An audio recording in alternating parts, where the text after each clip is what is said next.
said the beautiful view would be easy?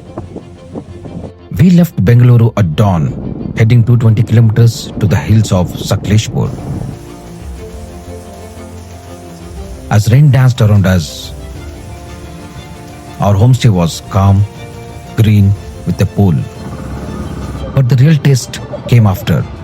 We rode toward Hosaligudda, hidden in mist. The trail was tough.